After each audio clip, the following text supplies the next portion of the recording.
soir. Et neutralisez les enfants, s'il vous plaît. Oui, les enfants font pas de bruit. Voilà. Surtout les miens, les autres font ce qu'ils veulent.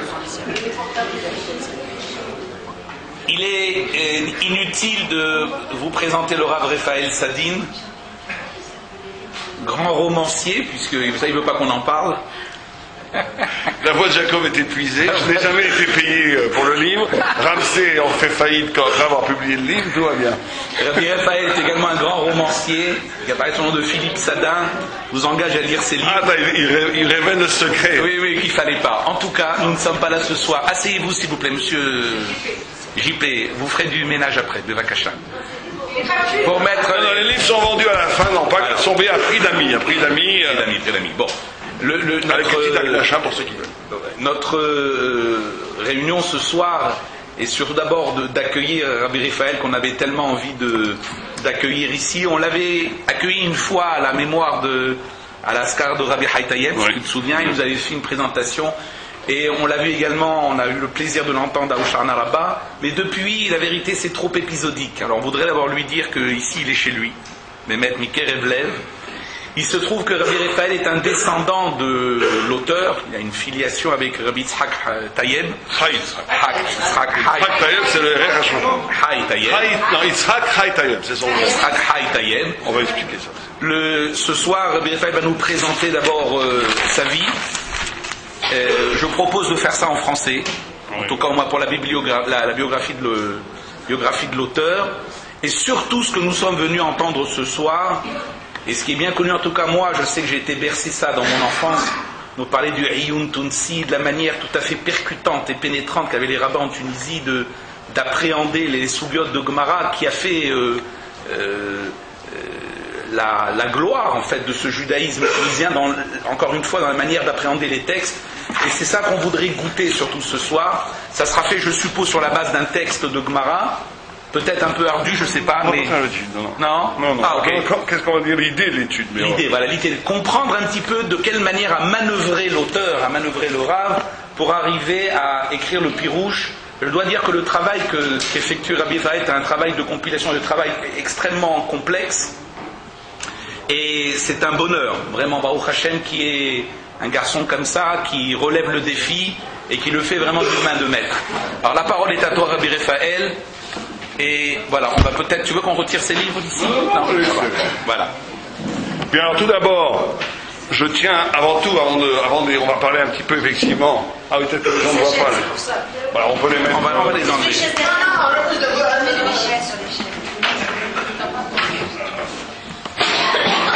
Regarde. Ne te casse pas la tête, laisse qu'il faut. Regarde, ici.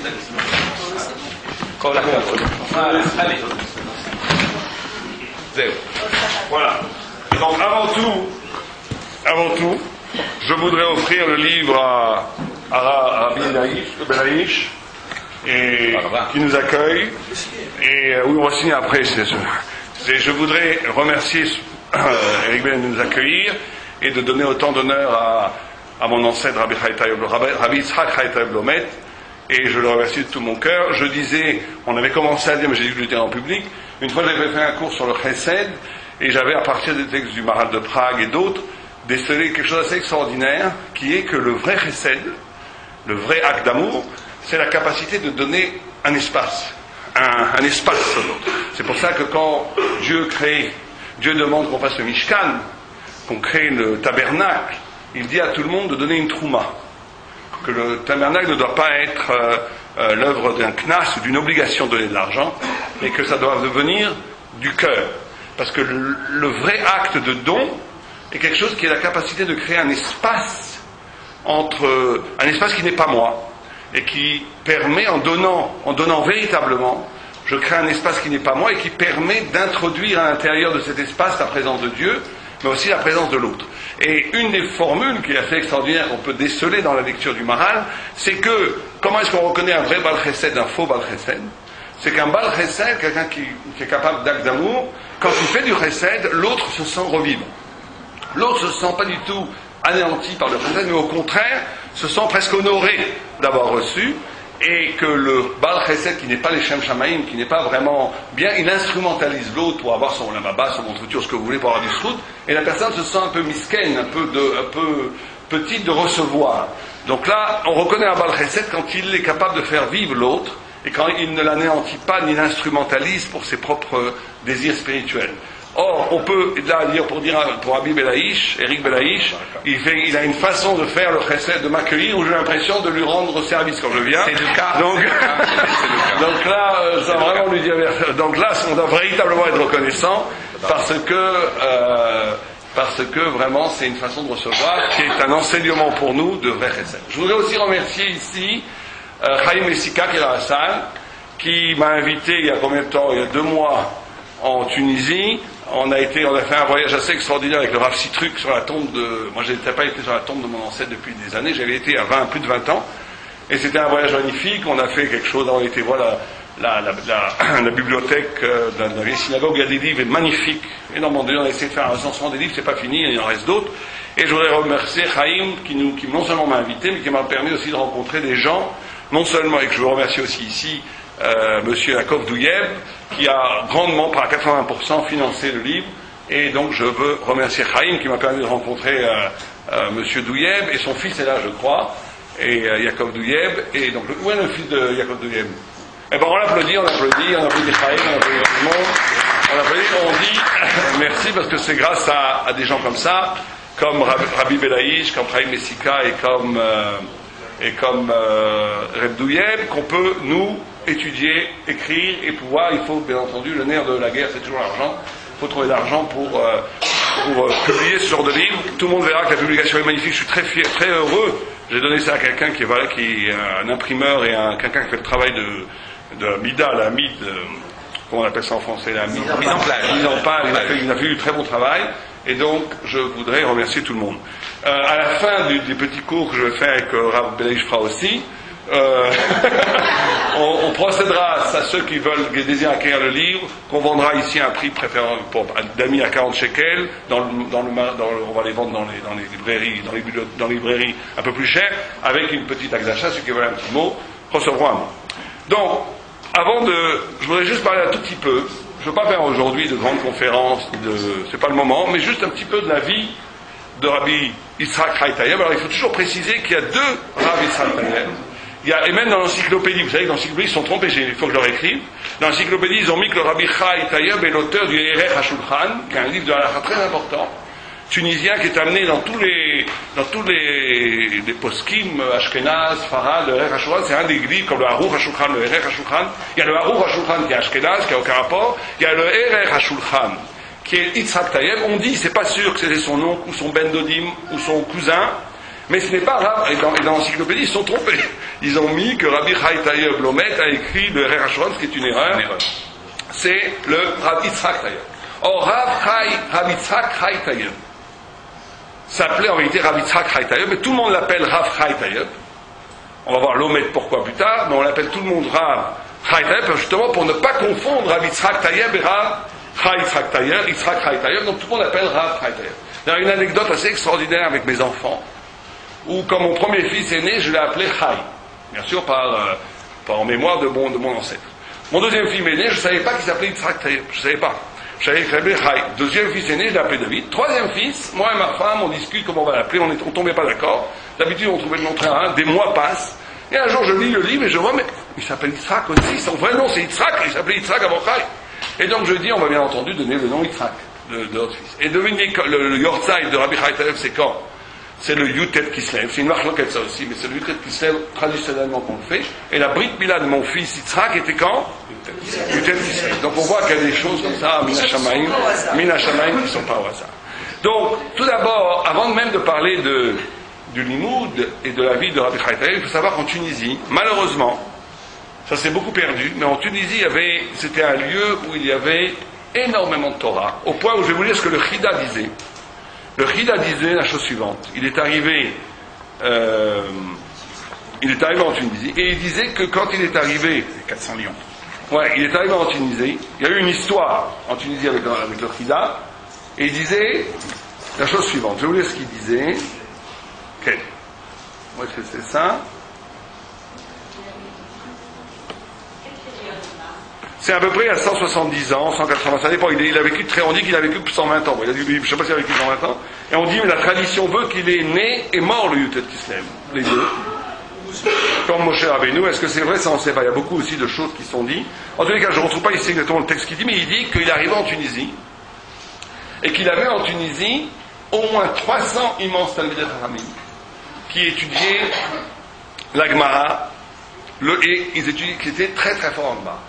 Et le Chida est arrivé, et les Tunisiens, ça par contre ils ont gardé, même les Tunisiens d'aujourd'hui, parlaient beaucoup. Les Tunisiens, dans tous les shiurim, tout le monde posait des couchottes, il n'y avait pas de klal, on se tait, le Rav il parle. Tout le monde posait des couchottes, tout le monde participait, tout le monde posait des couchottes. Et le Chida, qui venait d'Israël, lui, il a juste écouté. Et les gens, comme des bons Tunisiens, se commençaient à se moquer de lui. Ils ont dit, c'est celui-là, le lion de Judée, il ne sait pas étudier, c'est rien du tout. Il comprend rien de ce qu'on dit. Il a été très très vexé, pas pour lui, le Chida, mais pour le Kavod HaTorah d'Israël, pour le Kavod HaTorah Bechlal. Et il a demandé, il a dit, écoutez, il a demandé je ne sais pas qui l'a demandé, ou bien au Rav, ou bien au responsable, il a dit, je voudrais faire un Dvar Torah Erev Shabbat. Devant tout le monde, à la Beta Knesset à Gadol. Et ils lui ont dit, mais d'accord, mais tu sais, ici, c'est la tradition, il n'y a pas d'Oresh, Vélo, Shoalim, tout le monde ici, Makshim, il n'y a pas de problème. Et il avait vu, c'est très intéressant parce que c'est un tournant dans le judaïsme tunisien, il avait vu qu'ils étudiaient en Tunisie jusqu'à que le Chida vienne justement, à la manière où ils n'avaient que le Shas, que la Gemara, que le Tosfot, Rashi et le Marsha. Ils n'avaient pas d'autres. Ils ne connaissaient pas toutes les percées modernes, toutes les autres façons d'étudier en Europe, et même en Turquie, et même au Maroc. Ils ne connaissaient pas ça. Donc il a fait le Chida, pour montrer que le Kavod HaTorah de l'Eretz Israël, il a fait un extraordinaire shiur, le vendredi soir, qui a duré 1h30, et personne n'a réussi à poser même une seule question. Ça a été pour eux, chacun disait, c'était comme un Har Sinaï. Ils ont reçu une nouvelle Torah, une nouvelle façon d'étudier, qui introduisait des nouveaux concepts, qui avaient été développés, notamment beaucoup en Europe et en Israël. Et à partir de là, ça a causé on voit dans le livre de Rabbi Chaim Talmud qu'il amène énormément de Pnei-Shua, il amène énormément de Maram Shif, ça déjà je pense qu'il connaissait, mais il amène beaucoup de Chochmei Ashkenaz en Italie, et dans beaucoup le Shah HaMelech de Turquie. On voit que la venue du Chida a révolutionné la façon d'étudier en Tunisie. Ça veut dire qu'ils ont compris qu'ils étudiaient de façon traditionnelle depuis des siècles, de façon très très forte, en pile-poule, en chasse, mais ils étaient collés au texte de la Gemara et collés au Rishonim basiques, comme le Tosfot, Rashi, Rambam, mais ils n'avaient pas du tout toute la tradition moderne de l'étude. Et le Chida, par ce magnifique cours qu'il a donné avant l'histoire, a introduit en Tunisie, donc ils se sont mis à importer, d'ailleurs que j'ai vu quand on était en Tunisie, énormément de livres Ashkenaz, énormément de livres de Rabbi Akiva Eger, du Khatam Sofer, énormément de livres qu'ils ont après amenés, parce qu'ils ont découvert toute une Torah qu'ils ne connaissaient pas. Et c'est un tournant qui s'est passé, mais ceci dit, malgré ce tournant, ou avec ce tournant, on voit, et c'est ça la grande force de Rabbi Chaim Talmud. D'ailleurs, ceux qui veulent étudier le texte dedans, il y a un cours le mercredi soir, j'espère après Pessah, là on s'arrête parce que c'est Benazmanim, mais après Pessah, à Bet Vegan, chez Rav Chaim Messika, ceux qu'on étudie le texte dedans, et on peut voir quand on étudie le texte, que malgré justement tout cet enseignement que le Rabbi Chaim Talmud et d'autres ont intégré, donc il y a plus de l'univers du Pilpoul, plus de l'univers du Iyun, du Sfara, toute la tradition de l'étude tunisienne, c'était justement d'arriver à partir de couchottes très très fortes, de questions très très fortement posées, de révolutionner la façon de lire le texte. C'est ça qui est le grand chidouche du Iyun Tunsi. Ça veut dire que très souvent, notamment dans l'étude Ashkenaz, qui a des côtés magnifiques, celle de Brisk ou bien de Mir ou de Panovitch, c'est des études où le texte est pris au sens littéral et on va développer à partir de ce texte des idées, des svarot. Et donc on va dire, ça va être une sorte d'écho.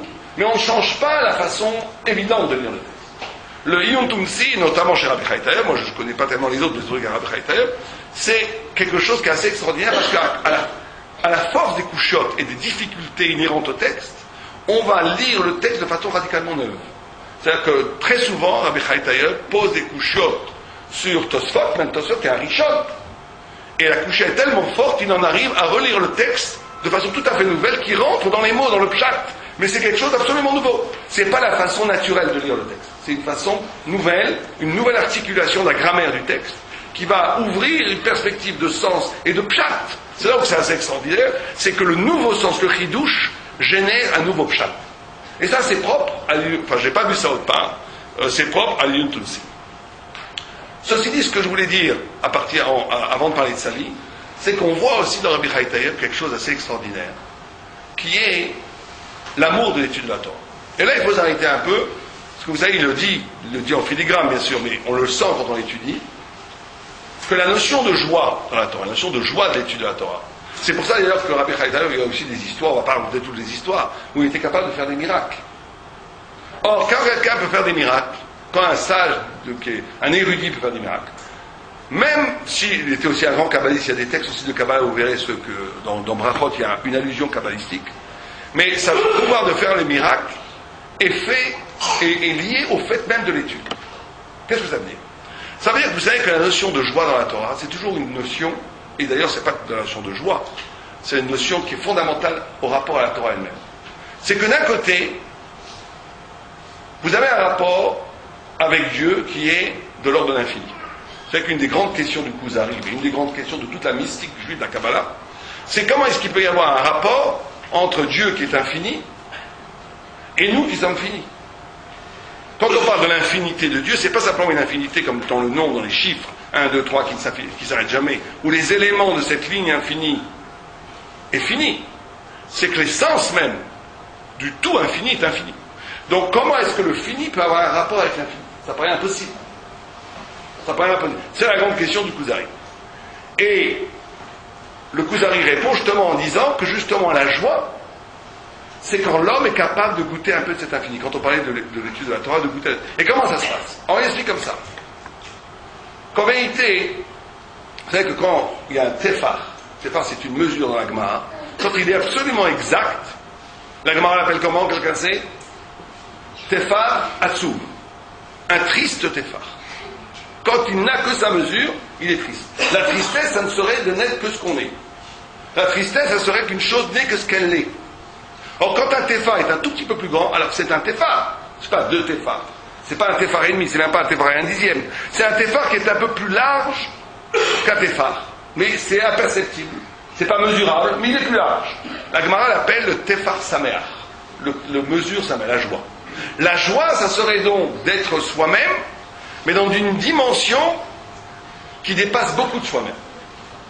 De tout ce qu'on est, quand on publie un livre, on est joyeux. Pourquoi? Parce que c'est nous-mêmes, on a mis tout notre travail dedans, mais en même temps ça nous dépasse, c'est fini. Ce livre maintenant il va être étudié, interprété, les gens vont dire des choses, même sur le texte que j'ai écrit, sur les commentaires que j'ai écrits, que j'ai absolument pas pensé.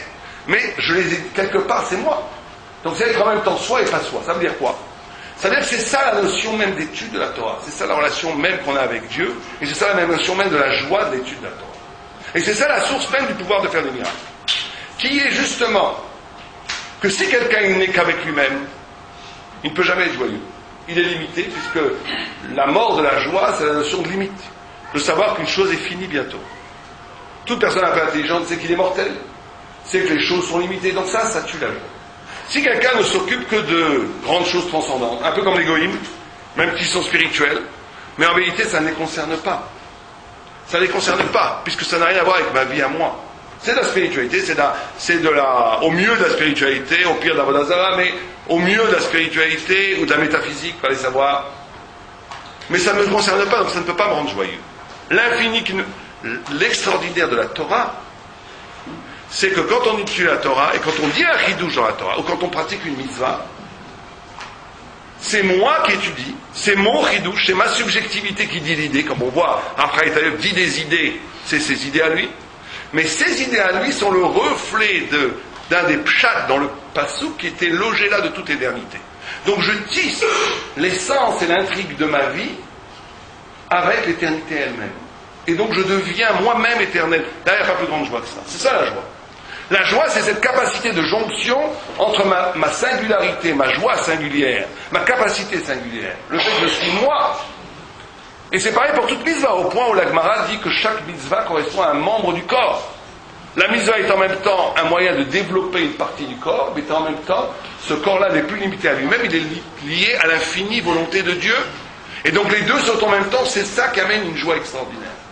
Et la joie d'étude à Torah, c'est ça. C'est pour ça, c'est qu'il y a des médecins aujourd'hui qui préconisent à des gens qui sont dépressifs d'étudier la Torah.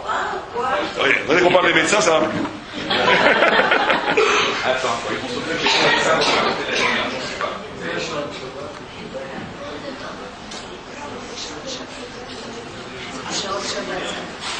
C'est le moment de se dérober pour ceux qui en ont marre, personne ne verra.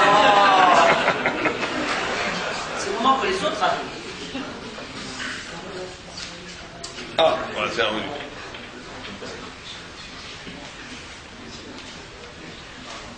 Donc c'est... Donne-moi ton verre.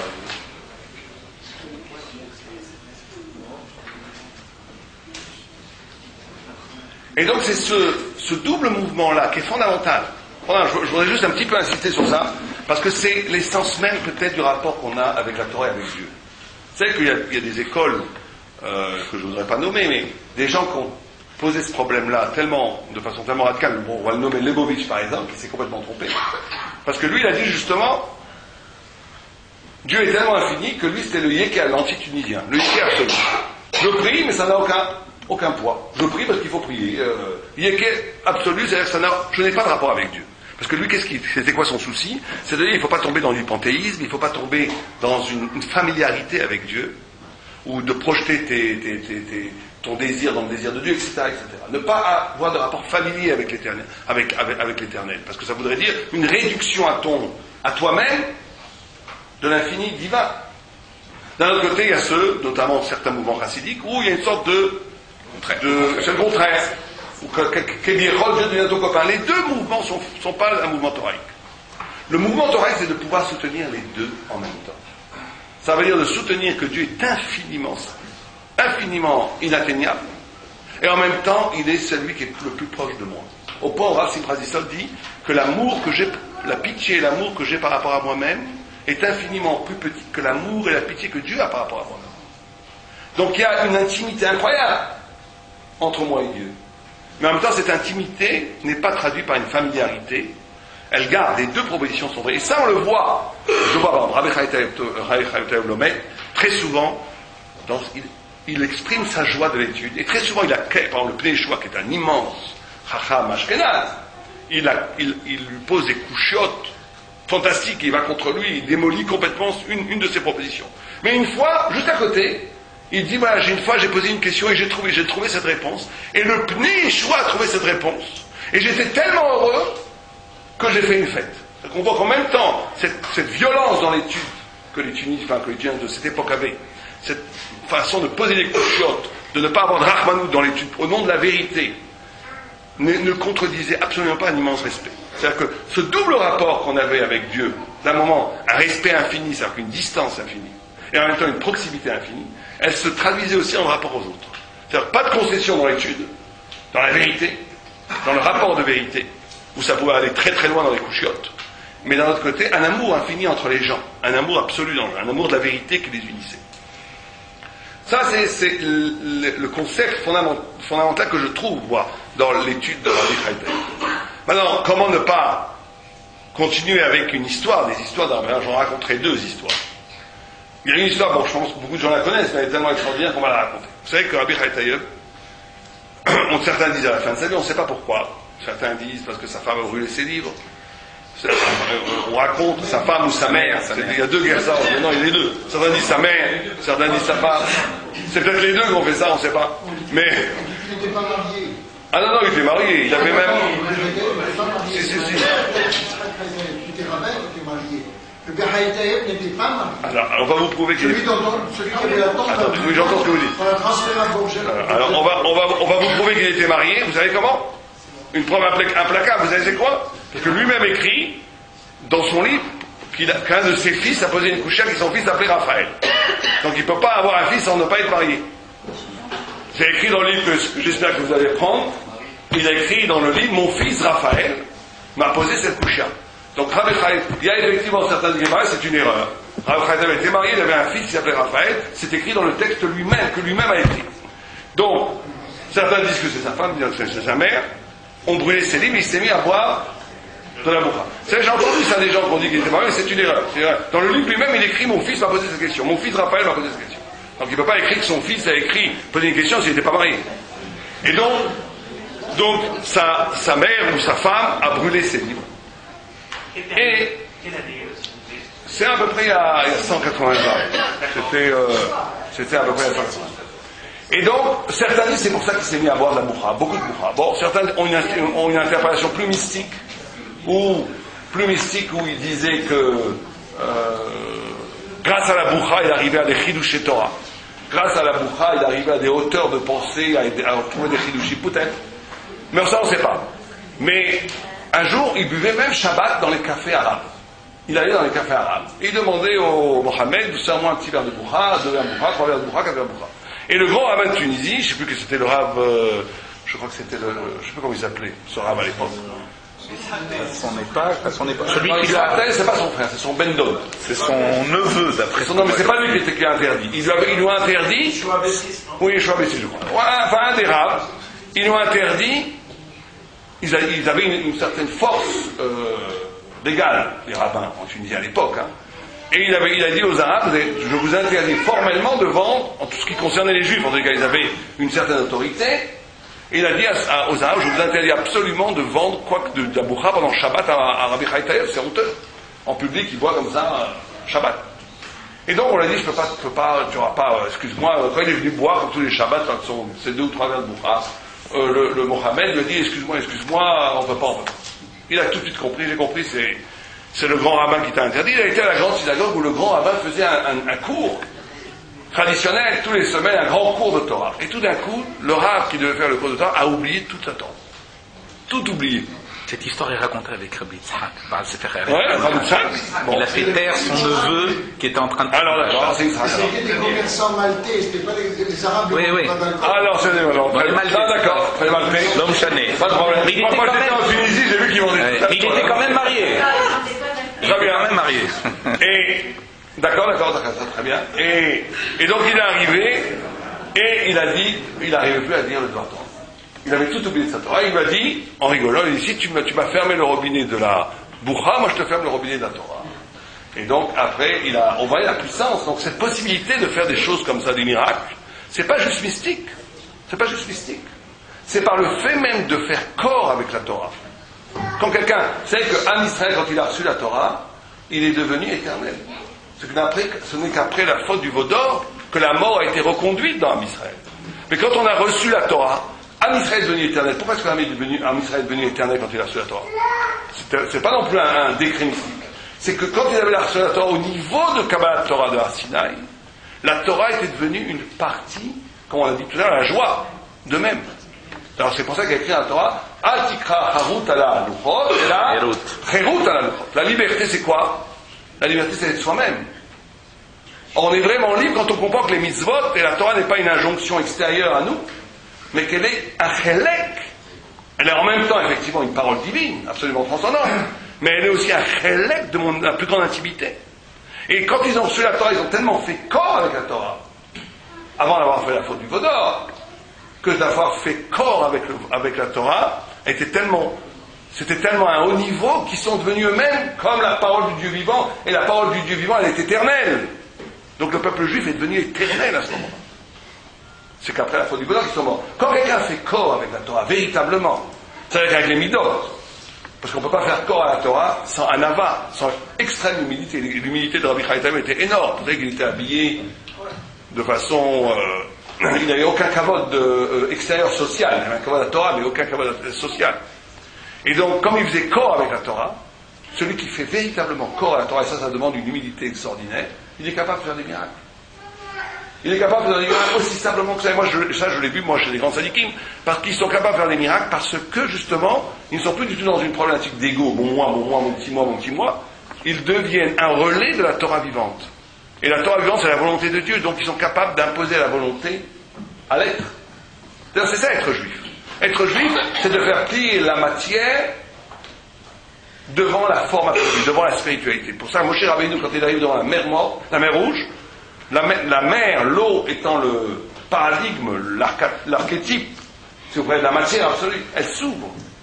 s'ouvre devant la volonté du tzaddik. Elle s'ouvre, elle se casse, elle se fend. Au point où le Maharal de Prague explique que Moshe Rabbeinu n'est pas mort, enfin il est mort, mais on n'a pas eu son corps, parce qu'il était tellement soura, tellement la forme absolue, qu'il ne pouvait pas revenir matière, il ne pouvait pas redevenir un corps. C'était là où Tachen que le corps de Moshe se décompose, c'était impossible.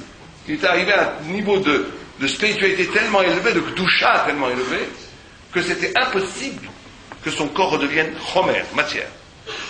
Et certains, la tradition des tzadikim, que leur corps ne pourrisse pas qu'après la mort, c'est pas simplement quelque chose de mystique et de miraculeux. C'est qu'ils ont tellement fait corps avec la Torah, que c'est, à proprement dit, leur corps lui-même est devenu une partie de la Torah, et donc il est impérissable. Ils ont échappé à l'emprise de la matière. D'où la possibilité de faire du bien. La deuxième histoire que je voudrais raconter pour conclure, après on va laisser parler Rav Eric Belaïch, la deuxième histoire qui est peut-être moins connue, c'est qu'une fois il y avait un Rav justement Ashkenaz qui venait de Jérusalem et qui est arrivé dans un banquet qui était organisé, je ne sais pas si c'était en honneur de ce Rav ou pas, mais en tous les cas ils avaient fait une sorte de banquet. Et Rav Raïtaïov avait des mœurs un peu comme ça, il était mal habillé, pas du tout, il était habillé un peu des vêtements déchirés, et donc il s'est assis dans la table des Rabbanim, et le Rav Ashkenaz de Jérusalem a dit à, je crois que c'était, alors là aussi je ne sais plus qui, c'était peut-être Rav Yitzhak Taïeb, un des grandes sommités de l'époque, il a dit mais il y a un schnorrer là à côté de nous là, qu'est-ce que c'est que ça? Il a dit oula, lui tu ne touches pas, tu lui parles même pas. Il s'est mis, il a commencé à dormir, tout d'un coup il s'est réveillé, il n'aimait pas les discours, et il a commencé à parler avec Rav Yitzhak, ça doit être lui, ou Rav Bessi, je ne sais pas, un des deux. Il a commencé à parler avec lui d'une souga. Et ils ont commencé à faire un pile-poule extraordinaire, d'une souga l'un après l'autre, à rentrer dans les arcanes profonds du Talmud, au point où le Chacham Ashkenaz de Jérusalem ne comprenait plus rien. Et il a pris une boucha extraordinaire, une honte extraordinaire. Il a dit, c'est pas possible que moi, qui viens de Jérusalem, je ne comprenne pas ce que les Tunisiens disent, c'est pas possible. Il est sorti dehors. Il a commencé à prier le bon Dieu, il a dit, où tu me fais comprendre ce qu'ils disent les Tunisiens dedans, là, ou bien je vais mourir tout de suite. Ça m'intéresse pas de vivre comme ça. Et il rentre, le visage comme ça, il a dit, alors je vais leur montrer ce que c'est l'étude de Jérusalem. Après, il le regarde et il dit, c'est pas comme ça marche. Tu veux prier dehors le bon Dieu qui donne la chokma, il faut étudier comme nous on étudie, après tu arrives à la chokma. C'est-à-dire qu'on voit ici qu'il avait non seulement le pitbull, mais il avait compris que l'autre était sorti prier, et il lui a dit ça. Et on raconte, ça c'est peut-être exagéré, je sais pas, ça cette histoire elle est vérifiée. La suite, on raconte que le Rav Ashkenaz de Jérusalem était tellement intimidé qu'il a pris parce qu'il était tellement mal habillé qu'il avait de la boue, dit le texte. Il avait de la boue dans ses habits. Il a pris de la boue de Rabbi Haïtaïev, il l'a enveloppé dans un petit sac et il en a fait une kémia. Il a dit même tabou et kadosh. Donc on voit en tous les cas qu'à l'époque il savait reconnaître la grandeur des tzadikim. Voilà, je voudrais conclure avec ça. Donc il est très important surtout pour tout le monde, pour tout Israël, vous savez que un des grands problèmes du retour en Israël, du retour des Juifs en Israël, ça a été la standardisation du peuple juif. Il y avait énormément de façons d'étudier la Torah. Il y avait énormément de façons qui se rejoignent et qui se complètent. Et un des grands problèmes, c'est que même dans le monde des yeshivot, c'est vrai que même dans le monde des Ashkenaz, c'est pas simplement chez les Sfarad. Par exemple, vous savez que dans le monde des yeshivot aujourd'hui, tout le monde étudie dans les milieux des yeshivot à la façon lituanienne. Il y avait aussi ce qu'on appelle le pile-poule polonais, qui est complètement oublié. Il y avait un pile-poule polonais qui aujourd'hui plus personne n'étudie. Il y avait une façon d'étudier qui était hongroise, qui est aussi complètement perdue, etc., etc. C'est normal dans la mesure où on comprend, on peut expliquer, si vous préférez, pourquoi c'est comme ça, parce que l'étude lituanienne est très élégante, très forte. C'est quand même un des sommets de l'étude talmudique. Il faut reconnaître quelque chose de magnifique. D'ailleurs, c'est très très haut. Mais il ne faudrait pas non plus que cette façon d'étudier voile les autres façons, les autres approches. Et le Yom Tunsi, à mon sens, moi qui ai étudié des années, on peut presque dire aujourd'hui des dizaines d'années, de Ashkenaz, et je suis un disciple de Raphaël Shmulevitch et de très grands maîtres Ashkenaz.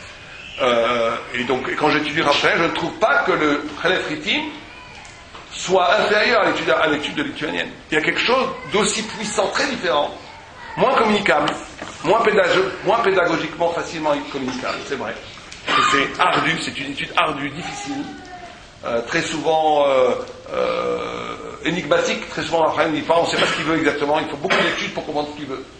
Mais quand même, cette façon lumineuse de retourner, de donner un nouveau sens au texte, de découvrir une lecture nouvelle au texte qui est tout à fait spécifique à Rabbi Chai Taïeb et sûrement à d'autres rabbins tunisiens, je trouve que ce serait dommage que ça ne soit pas donné à Israël. C'est une des lumières, vous savez qu'une des raisons de la galoute, c'est de ramener des lumières, des nitzotzot. Une des raisons de la galoute, c'est de ramener des guérims, des âmes perdues, mais une des raisons, c'est que le Tosfot amène, mais une des raisons de la galoute, c'est aussi de ramener des lumières. Chaque endroit est assez extraordinaire. Chaque endroit où le peuple juif a été, dans son lieu, aussi bien d'un point de vue mystique que même d'un point de vue naturel, le lieu, la rencontre du peuple juif avec un lieu a donné naissance à une facette de la Torah, et la multiplicité de cette facette crée un diamant, qui est la Torah qui revient de Galout et qui prend un nouvel éclat en Eretz Israël. Et ça serait quand même dommage qu'arrivé en Eretz Israël, on standardise, que ça soit standardisé, cette façon, et qu'on n'étudie qu'une seule façon, comme si on est caduque des milliers d'années de Galout, où il y avait d'autres façons d'étudier qui sont, et surtout quand c'est aussi remarquable que les Yom Tunisi. Donc, une des choses qu'on essaye de faire, c'est effectivement en publiant ces livres, en essayant d'expliquer ce que voulait dire Rabbi Chai Taïeb Lomed, c'est pouvoir de permettre aux gens, à tout le monde, de pouvoir accéder au texte, à tous ceux qui savent un peu étudier, un peu lire, de pouvoir, ce qu'on a fait, on a ramené, bien entendu, le texte, vous voyez comme ici, le texte en haut, on l'a ramené comme il était, on a fait des biurim en bas, des explications du texte, et en bas, pour ceux qui veulent encore plus étudier en iyun, des iyunim où on fait plus de pile poule en bas. Donc le texte articule autour de trois choses. Le texte original de Rabbi Chai Taïeb, qu'on n'a pas du tout modifié, à part des erreurs dactylographiques qu'on a bien entendu rectifiées, et on a ici les biurim avec des numéros qui renvoient et qui expliquent le texte, et en bas, des iyunim, ceux qui veulent plus approfondir. À l'introduction du texte, il y a la vie de Rabbi Chai Taïeb, parce que c'est pas moi qui l'ai écrite, je crois que c'est un truc de l'époque, qui a écrit ce texte, si je vérifie. Je crois que c'est un peu... Mais là, qui c'est qui a écrit ça? Je crois que c'est un site. Ouais, les Toldotav de... Ouais. Et donc, et derrière, vous avez juste une petite introduction en français pour ceux qui veulent lire en français. Voilà. On va laisser la parole à Rav Belaïch. Après, tu nous feras une chanson sur Rabbi Chai Taïeb après. Je dois d'abord te dire que c'est un guet-apens. Je ne m'attendais pas à parler. Je suis venu pour t'écouter, Bénet. Mais je dois d'abord te remercier pour cette présentation et surtout te dire que tu m'as vraiment fait kiffer. Je vais te dire pourquoi. Moi, j'ai été élevé à Belleville, à la synagogue qui porte le nom de ton illustre ancêtre, Rabbi Chai Taïeb Lomed. Et ce que tu as raconté, moi, je l'ai vécu. Je l'ai vu ça. Il y avait ces vieux rabbins, Rabbi Avraham Taïeb, qui était un dayan hors pair, qui connaissait tout l'Inyané de Yishut, c'était pour lui. Rabbi Shimon Gez. Est-ce que c'était le Moël? Oui, lui-même. Rabbi Shimon Gez, dont le fils Bob maintenant a publié des dizaines de livres en son nom. Moi, je me rappelle encore, je le voyais, c'était mon premier moré d'Alacha, de Gemara. Le premier moré, c'était Rabbi Shimon Gez. Il avait toujours des petits morceaux, des contre-dressing dans la poche comme ça, etc. Et alors, c'est Rabbi Breito, bien entendu, qui n'était pas trop versé dans la Gemara. Il était surtout versé dans le Sod et dans le Tanakh. Mais ceux-là, je les ai vus, mais tu sais, sur un clomard de Rashi, passer des heures. Et ce que tu dis, tu sais, cette vie, cette Edvahev Besoufa, l'amour de l'étude à la fin, j'étais là-bas, moi j'étais jeune, j'avais 8, 9, 10 ans, j'adorais rester avec eux, les écouter, ça a duré jusqu'à 16, 17 ans, puis après ils sont disparus, ils sont morts. Mais je me disais à la fin de cette étude, j'ai dit, mais ils vont plus jamais se parler, ceux-là. C'est-à-dire, c'était tellement la bagarre, j'ai dit, ils peuvent même pas prier ensemble, ceux-là, à la fin. Alors, quand c'était terminé, je me rappelle d'une anecdote entre Rabbi Chai Taïeb alav shalom et Rabbi Shimon Gez. Alors c'était vraiment cette chita du Iyun Tunsi. D'ailleurs, petite parenthèse dans l'anecdote, j'étudie actuellement avec un rave qui est un rave kurde, Rav Boucherian. J'étudie la Gemara, on fait le Dafayomi. Il a une façon très bien synthétique, extraordinaire. Et des fois je l'attrape. Alors cette semaine, ça, c'est une histoire qui date de la semaine dernière, il y avait un clomard dans Rashi. Tu sais que le clomard, c'est quand Rashi veut dire, ça veut dire, même en français, quand on dit à quelqu'un ceci veut dire, c'est-à-dire qu'il y a une autre façon d'expliquer qui est fausse, et je veux te remettre, et puis ça va te comprendre pourquoi c'est cette explication qui est la bonne ou pas. Alors il est parti sur une explication, je lui ai dit, c'est pas possible que ça soit comme ça. Rachid dit Clomar. Il a levé les yeux, il m'a dit, petite Atatounsi. Alors c'est un kurde. Je lui ai dit oui, il dit pourquoi? Il m'a dit c'est Bidiouk Ayoum Tounsi. Je lui ai dit ça, moi je l'ai vécu ça. Et alors, tu sais, je me rappelle d'une anecdote entre eux. Et alors ils étaient comme ça sur un Rashi. Alors il y avait Rashi, c'était Rashi, Tosfot, le Pnei Yoshua, le Maharam Shif. Tout ce qui était en dehors de ça, l'Okayam. Rabbi Akiva Eger, comme tu as très bien expliqué, le Hatam Sofer, on ne savait même pas que ça existait. Après, c'est vrai, dans les Shivot Ashkenaz, on a découvert ça. Mais il se suffisait de ça. Moi, je me rappelle, Alabasham Rabbi Rahamim Naouri, qui a été pétri de ce Ayoun Tounsi, dès qu'on avait une question, un cloma, etc., Maharam Shif. C'était automatique, etc. Alors, je me rappelle d'une anecdote comme ça entre eux. C'était en train de discuter, mais comme ça, de manière un peu dure, sur une explication sur un parti de la Gemara, comme ça. Et puis, dans la discussion, il semblait que l'un était d'accord avec l'autre. Alors, mon maître, Rabbi Breito Alavasham, s'est mêlé, il dit, alors, tu dis comme lui? Il dit, moi je dis comme lui. Il dit, oui, répète ce que tu as dit, répète ce que tu as dit. Et du coup, il a voulu changer pour pas être d'accord avec l'autre. Vous savez qu'il y avait une façon de se heurter vraiment, la kahat harim, zobazob, litolutam zebazé, et cette force, et vraiment ce travail que tu as fait pour nous, je dois dire, c'est un ballon d'oxygène, Bémet. Je voudrais te souhaiter Atzlaha d'abord de continuer. Oui, c'est le premier des 4 livres. Le premier des 4 livres. Il y a 4 livres comme ça.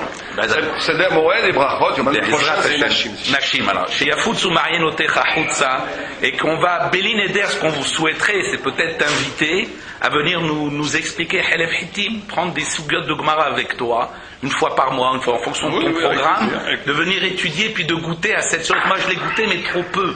Et la vérité, j'ai soif de ça. Et si tu acceptais cette offre, ça serait près de nous un grand honneur.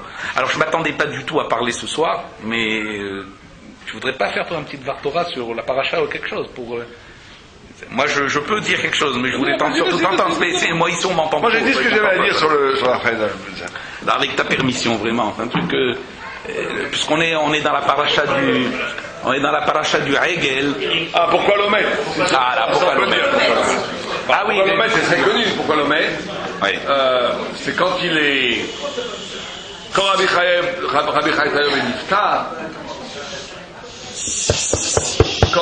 Ben Nifta, ils ont écrit sûrement des Amaretsim qui ont écrit sur le Hamatseva, sur la stèle, oui, la pierre tombale. Ils ont écrit Rabbi Chai Tabed, Yitzhak Chai Tabed, Met à telle date. Et lui, sûrement dans les Chamais, il n'a pas aimé qu'on écrit Met sur son kever, donc il a été voir en rêve. Je ne sais pas qui a été voir, mais quelqu'un. Le Horet, celui qui a. Il lui a dit, tu sais pas que les tzadikim, Bemitatam, Nikraim, que les tzadikim, même dans leur mort, on les appelle Chaim, et les Rachaim, même dans leur vie, on les appelle Metim. Qu'est-ce que tu m'écris Bet sur mon kever? Une fois, 2 fois, il rêve le même intro jusqu'au moment où il a eu peur, parce que ça semblait très mauvais de ne pas écouter. Mais il ne savait pas qu'en fait, ils étaient tellement pauvres à cette époque, qu'ils n'avaient pas encore l'argent assez pour acheter rapidement. Il fallait qu'ils trouvent les fonds pour racheter une pierre tombale nouvelle. Donc ils ont rajouté un lot en attendant. Un lot avant le maître. L'omet.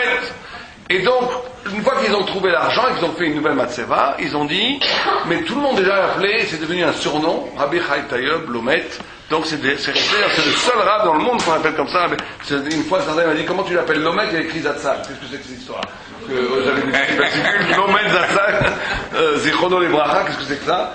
Mais c'est le seul rab au monde qui a gardé ce surnom, on l'appelle l'omet. Pour revenir à ton histoire du Hida, du passage du Hida en Tunisie, moi j'ai écouté l'histoire, on ne peut pas dire qu'elle est originale, j'ai entendu de la bouche de Rabbi Avraham Tayeb, Alav Shalom lui-même, il me l'avait raconté de la manière suivante.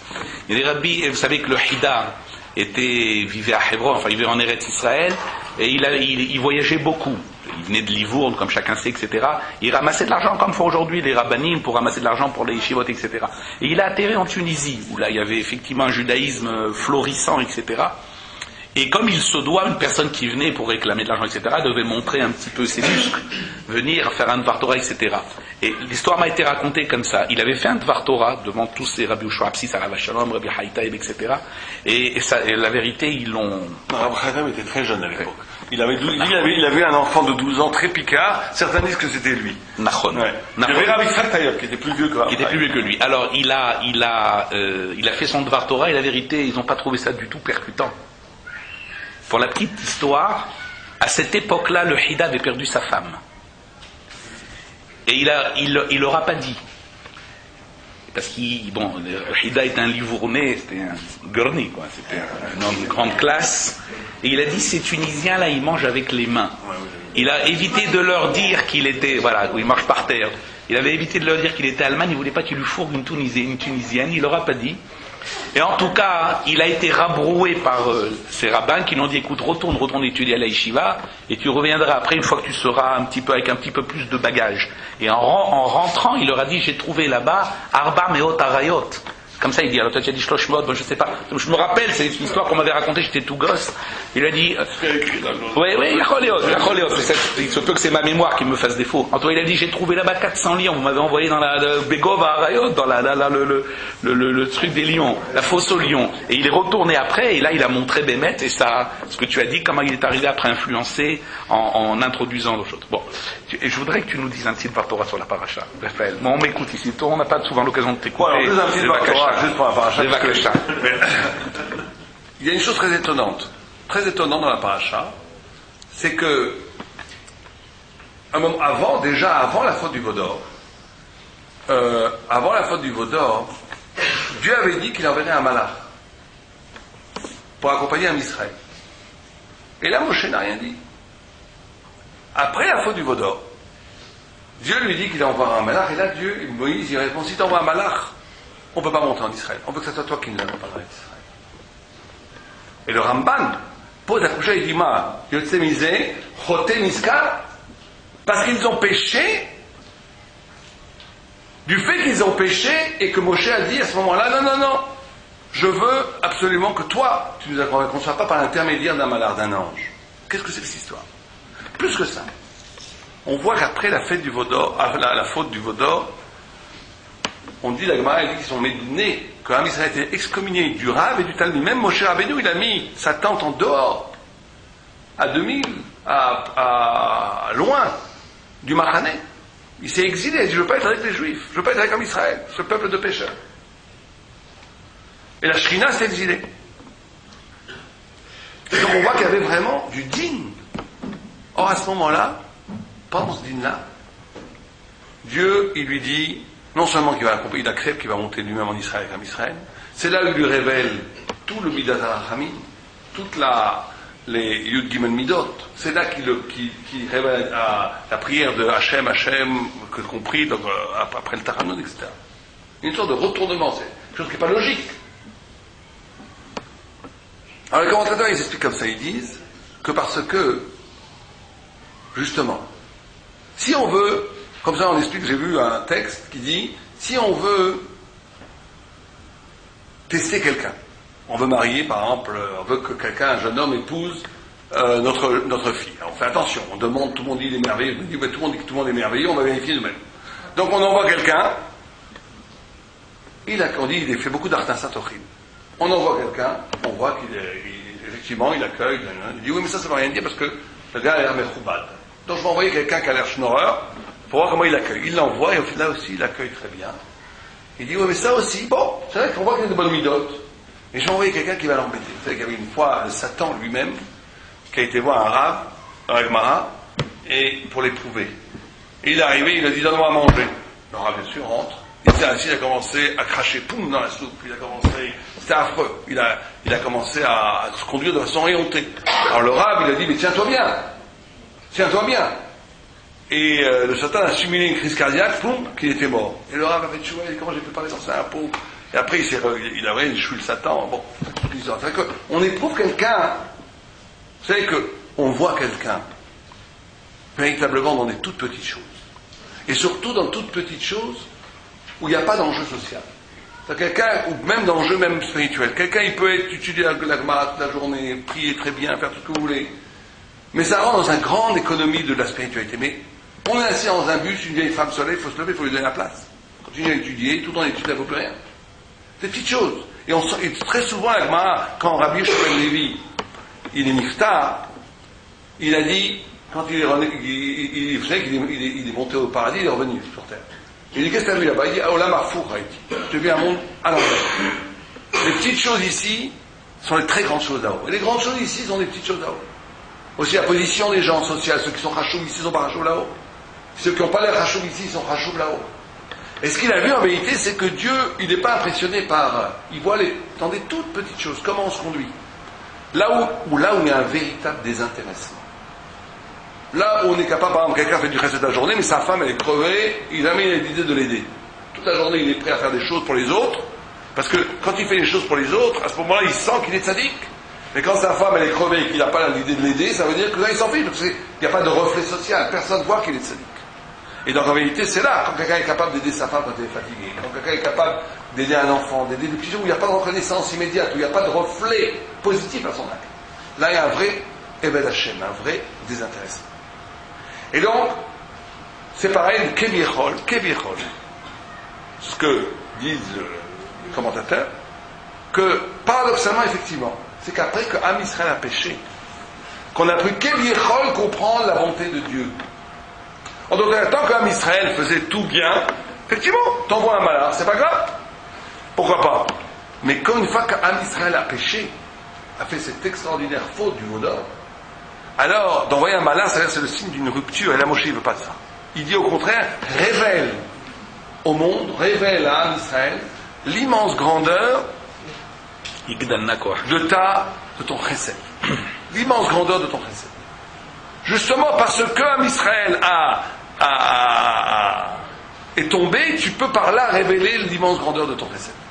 Et donc c'est pour ça que c'est justement à ce moment-là que tout a été, que l'immense chesed d'Akadosh Baruch Hu a été révélé, et que c'est pas Poteniska, mais c'est que le fait même que le peuple a péché a enclenché une nouvelle relation qu'on a avec Dieu qui est basée sur le chesed Gamour, et qui permet à Am Israël d'avoir justement la relation avec Dieu, même après Hachem, les deux noms d'Hachem, c'est Hachem avant le péché et Hachem après le péché.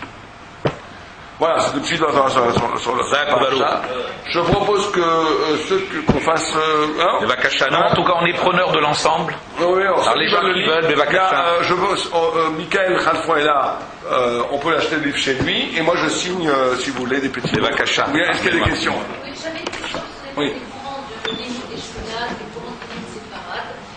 Et on s'aperçoit ces dernières années, c'est très à la mode, dans le monde séfaradim, des familles changent leur nom, de Ben Loulou devient Gold, Selam, etc., etc. Donc moi la question que je pose, est-ce qu'on a le droit de changer son nom pour pouvoir permettre à des enfants de rentrer dans les yeshivot et shkotas?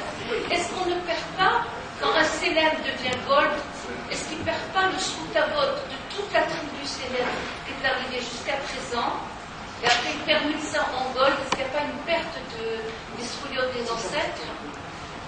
Bon, vous posez une question très compliquée. Vous posez une question très compliquée parce qu'il y a un mélange de ce qui se passe socialement dans le monde religieux en Israël, et un mélange de problèmes d'identité. C'est très compliqué à vous poser. Le changement de nom ne fait pas perdre le srout. C'est pas ça qui fait perdre le srout, du tout. Le changement de nom de famille, c'est une tradition goy, c'est pas important. Mais par contre, effectivement, la référence identitaire, c'est très compliqué parce qu'il y a très souvent des Sfarad qui deviennent Ashkenaz, ou plutôt qui s'identifient au monde religieux Ashkenaz, parce que c'est pas simplement parce que c'est plus facile de faire rentrer leur enfant à Yeshivot. C'est parce que culturellement, et même dans la façon d'étudier, ils se sont plus proches d'un judaïsme Ashkenaz que d'un judaïsme Sfarad. Ça existe aussi. C'est aussi vrai. C'est aussi parce que les structures du judaïsme Sfarad en Israël, elles ont été beaucoup affaiblies par rapport aux structures du judaïsme Ashkenaz. Heureusement, ça revient maintenant. Donc c'est compliqué, c'est très compliqué parce que d'un côté il y a la référence au passé, le fait il y a une filiation, mais il y a aussi le problème d'identification. Il y a beaucoup de Sfarad français, en arrivant en France, ils ont beaucoup plus, en arrivant en Israël, ils ont une facilité à comprendre des milieux ashkénazes, paradoxalement plus que des milieux Sfarad traditionnels ici, qui sont plus éloignés de l'univers occidental. Donc tout ça est mélangé, chacun doit trouver son choix là-dedans, sa façon de... Mais ce qui est important, c'est de ne jamais se trahir soi-même, et de rester fidèle aussi bien à son engagement du passé, mais aussi bien aussi à ses aspirations spirituelles et intellectuelles. Mais au niveau de la halakha, la halakha, tout dépend si l'homme et la personne est née dans un milieu traditionnel sfarad ou pas. S'il est né avec un père religieux sfarad, il n'a pas le droit de devenir ashkenaz. s'il est né, il a fait tchouva dans une yeshiva ashkenaz, il a le droit d'être ashkenaz. Ça veut dire, excusez-moi, qu'est-ce que ça veut dire? Mais bon, c'est pas notre sujet du tout, mais d'après la halakha, c'est que la halakha, elle est que quand quelqu'un a un père qui était shomer mitzvot, il n'a pas le droit de changer son minag. Il n'a pas le droit. Par contre, un bal tchouva, ça c'est écrit dans tous les poskim, un bal tchouva qui fait tchouva avec un rav ashkenaz ou miyama ashkenaz qui fait un tchouva avec un rav, il a le droit de choisir le minag de son rav.